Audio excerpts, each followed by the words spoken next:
राजनांदगांव के पूर्व प्रभारी मंत्री अमरजीत भगत जी छत्तीसगढ़ के बड़े नेता हैं और मंत्री भी रहे। चुनाव से पूर्व उन्होंने बहुत बड़ा वादा और वचन दिया था कि अगर भाजपा की सरकार बनती है तो मैं मूंछ मुड़वा लूँगा। भाजपा की सरकार भी बन गई और गजब की बात है खुद भी अपना मंत्री जी चुनाव हार गए। तो अब हम लोग उनको याद दिला रहे हैं कि आपने जो वचन दिया था जनता के सामने, बंद कमरे में भी नहीं, मीडिया के सामने उन्होंने कहा था कि मूंछ मुड़वाएंगे।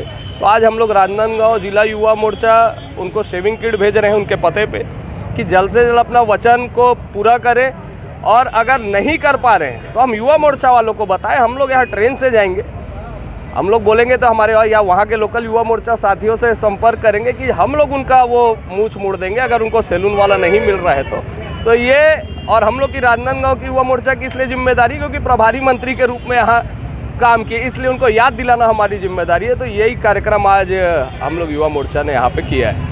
के प्रभारी मंत्री थे तो इसलिए हम लोग विशेष रूप से उनको याद दिला रहे हैं कि जल्द से जल्द हम अपना मूंछ मुड़ा के जनता को जो उन्होंने वादा किया था, बड़ा बड़ा बयान दिया था, उसको पूरा करें।